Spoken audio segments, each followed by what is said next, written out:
सो next है inadequate expenditure on education. Inadequate expenditure on education means कि expenditure on education is less as compare to desired level of education expenditure, कि जितना हमारी country में education expenditure होना चाहिए उतना एजुकेशन पर एक्सपेंडिचर गवर्नमेंट नहीं कर रही है। सेकेंड पॉइंट में ये कहा है कि हमारे पहले भी बताया था कि जीडीपी का एटलीस्ट 6% जीडीपी का एटलीस्ट 6% एजुकेशन पे खर्च होना चाहिए, जबकि अभी जो है जीडीपी का सिर्फ 4% खर्च हो रहा है। फर्स्ट पॉइंट में कहा कि जो खर्च है एक्सपेंडिचर एजुकेशन पे है वो कम है as compare to demand. Second point में ये कहा है कि जीडीपी का 6% जो है वो खर्च होना चाहिए, जबकि at present only 4% is expanding on education. So next point is, in our country there is a provision for free and compulsory education. In 2009 Government of India enacted right of education. Most important question है कि right to education कब आया था? So right to education जो है वो आया था 2009 में।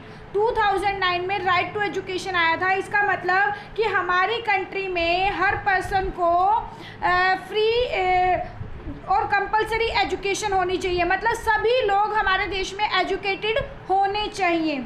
सेकंड पॉइंट में कहा था कि ये एक तरह से हमारा फंडामेंटल राइट है। It is a fundamental right of all children of age group of 6 to 14, कि जो बच्चे 6 to 14 की एज में हैं उन्हें एजुकेशन मिलनी चाहिए। ये हमारा एक फंडामेंटल राइट है जो कि कब आया था 2009 में। नेक्स्ट है आपका, government of India also started 2% education cess, it's like a tax. ठीक है, गवर्नमेंट ऑफ इंडिया ने 2% जो है वो एजुकेशन सेस लगाया है, और जो उससे पैसा आता है गवर्नमेंट के पास वो गवर्नमेंट कहाँ पे खर्च कर रही है? एलिमेंट्री एजुकेशन के ऊपर, मतलब प्राइमरी एजुकेशन के ऊपर गवर्नमेंट खर्च कर रही है, जो कि उनके पास 2% एजुकेशन सेस आता है, जो कि कुछ प्रोडक्ट्स पे लगाया जाता है। ठीक है, ताकि उससे जो पैसा आने वाला है वो किस पर खर्च किया जाए? प्राइमरी एजुकेशन पे खर्च किया जा सके। सो नेक्स्ट है आपका, government also provide loan for higher education and promote higher education. Government क्या करती है? हायर एजुकेशन के लिए लोन देती है। जो बच्चे हायर एजुकेशन में या इंजीनियरिंग कॉलेजेस में या डॉक्टरी के लिए पैसे नहीं हैं उनके पास, गवर्नमेंट प्रोवाइड लोन। जब उनको जॉब मिल जाती है तो वो उससे पैसे, जो सैलरी है उससे वो उस लोन को रीपे कर सकते हैं। तो यहाँ पर यही कहा है कि हायर एजुकेशन के लिए गवर्नमेंट क्या प्रोवाइड कर रही है? लोन प्रोवाइड कर रही है। हमारे देश में एडल्ट लिटरेसी रेट, मतलब जो बच्चे 15+ एज के हैं, 2015 में जो मेल थे वो 81% हैं और जो फीमेल हैं वो 63% है। मतलब 81% जो है वो मेल अडल्ट एजुकेटेड हैं और 63% जो है वो फीमेल जो हैं एडल्ट लिटरेट है। इसका मतलब क्या है कि फीमेल जो है वो कम लिटरेट है as compare to male. Second point है प्राइमरी कंप्लीशन रेट, कि प्राइमरी एजुकेशन किसने पूरी की, किन्होंने पूरी की? मेल जो है वो 94% जो है वो प्राइमरी एजुकेशन को कंप्लीट करते हैं, जबकि फीमेल जो है वो 99% जो है वो प्राइमरी एजुकेशन को कंप्लीट करती है। मतलब प्राइमरी एजुकेशन का मतलब क्या है? 5th क्लास तक फीमेल जो है वो 99% जो एजुकेटेड है, जबकि मेल सिर्फ कितने हैं? 94% है। वेयर एज जब आगे एजुकेशन की बात होती है तो फीमेल कम हो जाती हैं और मेल क्या हो जाते हैं? ज़्यादा हो जाते हैं, क्योंकि बिकॉज ऑफ कुछ पुअर लोग जो है वो जल्दी शादी कर देते हैं, या फिर फीमेल से काम करवाया जाता है कि घर की रिस्पॉन्सिबिलिटी देखती हैं, उनकी मम्मी बाहर काम करने जाती हैं। दीज आर द रीज़न कि हमारे जो है एडल्ट लिटरेसी रेट जो है वो क्या हो जाता है? फीमेल का कम हो जाता है। सो नेक्स्ट है आपका, what is adult literacy rate? Adult literacy rate क्या है कि जितने नंबर ऑफ एडल्ट हैं, मान लो हमारे देश में 50 करोड़ जो है वो एडल्ट हैं, 50 करोड़ जो है पॉपुलेशन जो है वो एडल्ट की है। ठीक है, और जिसमें से एजुकेटेड जो हैं वो 5 करोड़ हैं। ठीक है, 5 करोड़ एजुकेटेड है, 50 करोड़ एडल्ट पॉपुलेशन है, तो दोनों का अगर हम रेशियो निकाल देंगे तो उसको हम कहते हैं एडल्ट लिटरेसी रेट। ध्यान से सुनो दोबारा, adult literacy rate is the rate of literate adult population of the total adult population in the country, कि जो एजुकेटेड एडल्ट है उसको टोटल एडल्ट से डिवाइड कर दिया हमने, तो हमारा क्या आ गया, एडल्ट लिटरेसी रेट। नेक्स्ट है आपका प्राइमरी कंप्लीशन रेट, कि कितने बच्चे जो हैं वो प्राइमरी मतलब 5th क्लास तक एजुकेशन को पूरा करते हैं। It is the percentage of student completing the last year of primary school, ये वो परसेंटेज है जो बच्चे last year of primary school को कंप्लीट करते हैं। नेक्स्ट है आपका यूथ लिटरेसी रेट, यूथ मतलब जो बच्चे कॉलेज तक जाते हैं। It is the percentage of people age between 15 to 24 who can understand, read and write simple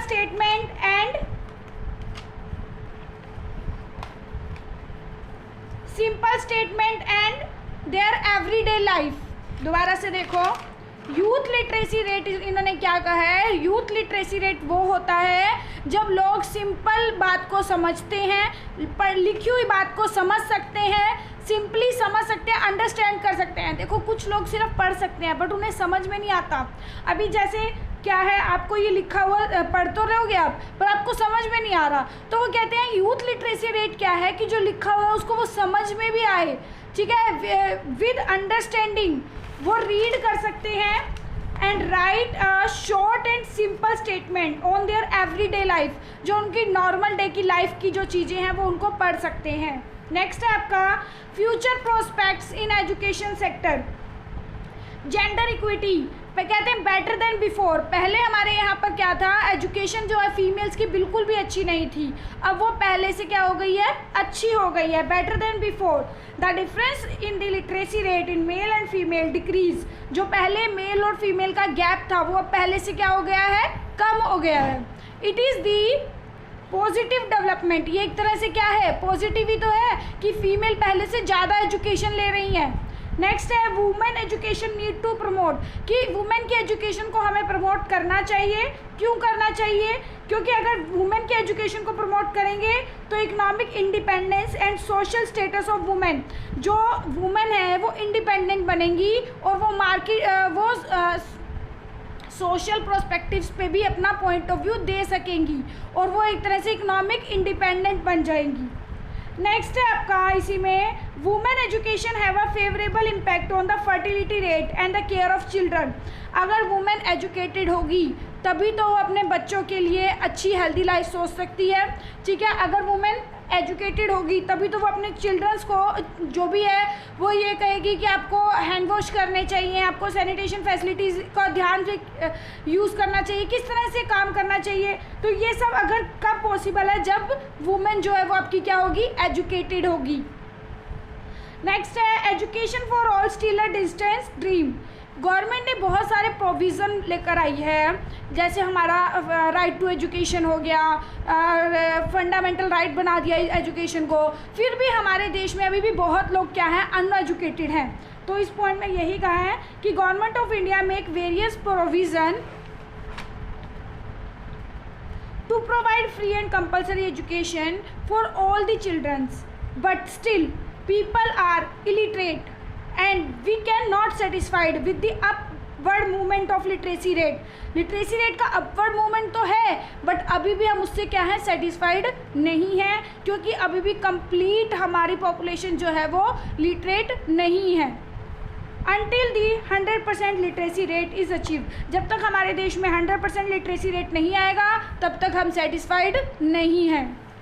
next है आपका हायर एजुकेशन फ्यू टेकर्स। मैंने कल भी बताया था कि हमारा जो इंडियन एजुकेशन का सिस्टम है वो एक पिरामिड की तरह है, जो हायर एजुकेशन में स्टीप हो जाता है, जो हायर एजुकेशन में कम बच्चे जो हैं वो कम जाते हैं as compare to primary education.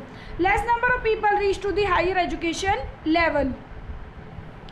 Next है इसी में अकॉर्डिंग टू एनएसएसओ के अकॉर्डिंग 2011-12 में जो लोग, ध्यान से सुनना, number of people unemployed in rural areas whereas they are educated. देखो, लोगों ने अपनी ग्रेजुएशन कंप्लीट कर ली, बीए कर ली, उसके बाद भी उनके पास जॉब नहीं है अकॉर्डिंग टू NSSO, ठीक है। तो वो लोग गाँव में ज़्यादा हैं और शहरों में कम हैं। शहरों के लोगों को फिर भी जॉब मिल रही है, गाँव में लोग एजुकेटेड होकर भी खाली हैं, फ्री हैं। तो हमारे देश में इस तरह की एजुकेशन होनी चाहिए ताकि लोगों को क्या मिल सके, जॉब मिल सके। Number of people who are unemployed who are educated is more in rural areas as compare to urban educated unemployed person.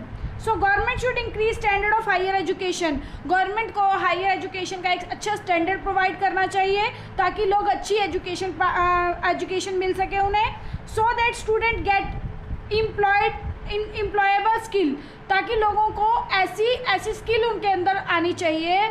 जैसे मान लो कुछ बच्चे कंप्यूटर कोर्स करते हैं या कुछ बच्चे ITI ज्वाइन करते हैं, जिससे क्या होता है कि उनके अंदर एक स्किल आ जाती है। जब उनके अंदर स्किल आ जाती है तो उनको इजीली क्या मिल जाती है, जॉब। तो हमारी गवर्नमेंट को ये करना चाहिए ताकि लोगों को इजीली अच्छी जॉब मिल सके। So that's all. तो आपका ये चैप्टर कंप्लीट हो गया है, चैप्टर 5 इज़ कंप्लीटेड। आपको अब इसमें जो भी प्रॉब्लम्स है वो आप मुझसे क्लास में पूछ लेना।